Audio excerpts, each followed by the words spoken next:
What's up guys, King here, bringing you another review on today's One Piece chapter 856, was it? Or was it 57? I forget. But yeah, this week's chapter, we pretty much begin where we left off last time, with Sanji reuniting with Luffy, giving him the food, which is all messed up now. He even tells him as such, it's all messed up, you know, it's probably not going to taste very good, and Luffy is just gobbing that down. I mean, seriously, he looks like shit. He looks like old wrinkled man shit. Like, wow. It's a good thing like Sanji came at the right bloody time, because yeah, he looks like absolute crap. And Luffy's just down in this and saying it's delicious, and Sanji is calling him a liar. The chapter itself is called Liar, but that's more to do with Sanji lying to himself. And Luffy finishes that food down, and he's like, you know, what's next? You know, let's go now, you know, let's come back with us. And Sanji giving his reasons. He pretty much tells Luffy why he's doing what he's doing, with explanation one being that, he pretty much, you know, he cannot come back because he's ashamed, because he fought his captain, they had a fight, and he's ashamed to come back because of that. Number two being that, you know, Zeph and the others are being held hostage, and if he doesn't listen to Big Mom, they will probably get killed. And number three being that they're going to be killing, you know, his family's in danger and they're going to be killed off. And he hates his family. He even says that he despises them, but he cannot let them get killed. And that's the reasons why he's not going to be coming with Luffy, with the two, back to the Sunny. Luffy obviously gets pissed off because at this point, you know, you cannot lie to Luffy. You cannot. This is like the fourth time that a character from his crew has left. But the third time, technically speaking, they've left because of very big personal reasons that threaten their lives. And in the end, you know, they always admit that they want to, you know, they want to be free, they want to come back, etc., etc. You know, you had Nami, who left, who ran away because of that whole Erlong incident, and Luffy came back, and he ended up helping her ass when she asked for it. Usopp was the second one to leave the group because he was being an ass. Again, personal reasons again regarding Mary, but still he was being an ass, and you know, that was very disrespectful to what he did with Luffy. And in the end, he had to, you know, even Zoro said it, you know, Usopp had to apologize before Luffy could accept him back, and there you go, that was the case. And then of course the third one was Robin, you know, being threatened and shit. Luffy went, and everyone pretty much went out of the way to get her back and save her life. And now it's kind of the same. It's history again repeats itself with Sanji now. But in this case, you know, it's enough. It's enough. We know what the reasons are. You're in trouble. You got personal history. Shit's going down, etc., etc. We know. We've gone through this crap before. Stop lying. You know, Luffy's pretty much Luffy.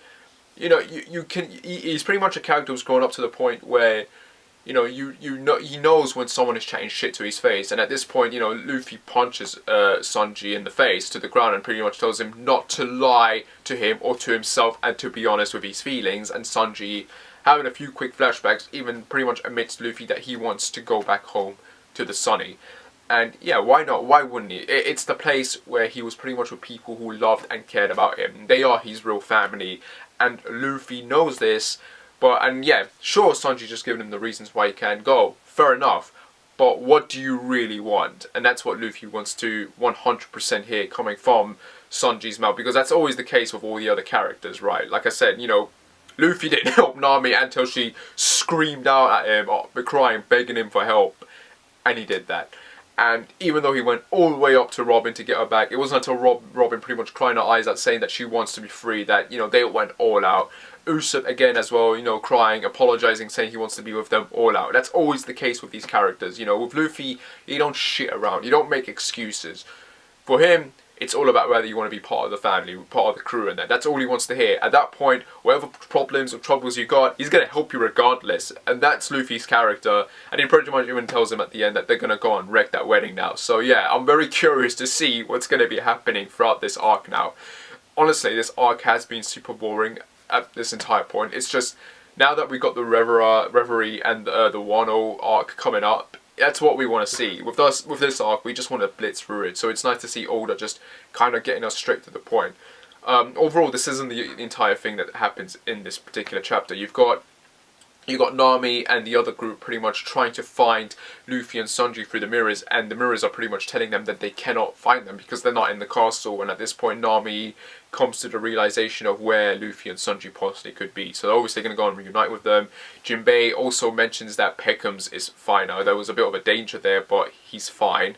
I think they obviously saved him. As we know, when Peckham's got shot and fell down into the water, I think Aladdin the mermaid was there swimming around, so they obviously got him back, and he pretty much told Jinbei, I think, what Big Mom was planning to do at the wedding. So yeah, Jinbei's probably pretty much told them, I think, at this point, what's going to be happening to Sanji's family, what's going to happen to Sanji himself, and that, etc., etc., regarding Big Mama's red wedding style thing going on. And then, of course, we got, what's his name? Bob, the dude that was chasing Sanji last chapter.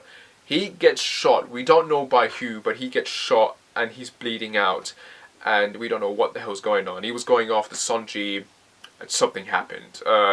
The Vice Smokes family, they're drinking themselves stupid, getting laid and shit. You got the brothers, whatever, discussing Nami, saying how they might just, you know, get her as she's a prisoner and, you know, buy them for herself and shit. It's really disgusting and fucked up as well. But like, hell, there you go. And you know, goes to show how hot Nami is when the other girls there that they got doesn't compare to her. So those guys are drinking themselves stupid. You've got the various Big Mama's group, wherever, you know, like the paintings and the walls coming to life and pretty much spying on them. I mean, they're hearing everything they're saying, and the Germ are pretty much saying that with Big Mom on their side, they'll be unstoppable and shit, but they have no idea what's about to happen. Raiju is just in her quarters, and Big Mom is sleeping. Everyone's pretty much sleeping, and it's all on their agreement to keep these guys locked up until the wedding and Zid, etc., etc. So yeah, they're not letting them go anywhere, except for Sanji, who's pretty much escaped, along with the other Straw Hat crew members. No one knows what's happened to those guys, so because those specific members are keeping quiet. But now I'm curious, who shot, what's his name, Bob?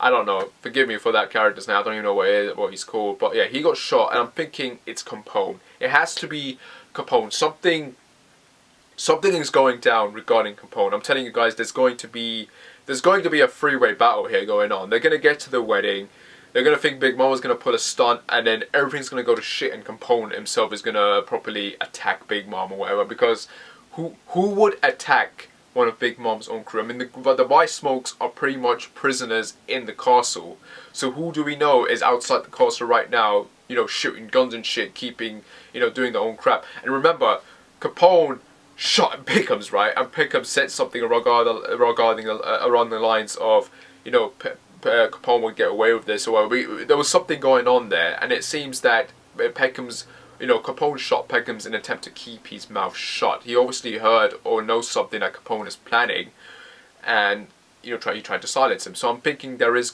going to be something massively major going down involving Capone, and I imagine it is going to be him properly trying to attack Big Mom and taking over himself. So I'm curious how this is all going to go down now. The next few chapters are going to be very interesting. It's going to be very interesting if that's the case, because it means we're going to be getting a fight with the supernova. It's going to be very interesting to see if Capone is powerful enough to take on Big Mom herself. The fact he's this confident as well, like, we haven't seen him in ages now, but it does seem that that is the case, because again, who else would shoot one of Big Mom's people? It's not the White Smokes. They're pretty much busy and being kept busy and shit, so it can't be them. So Capone is the only person we know of that could be doing something behind the shadows. So, and again, gangsters and shit, come on, it suits his style. So yeah, curious to see where this is all going now. Very curious, but I am predicting we're going to be getting a freeway fight between the Jerma,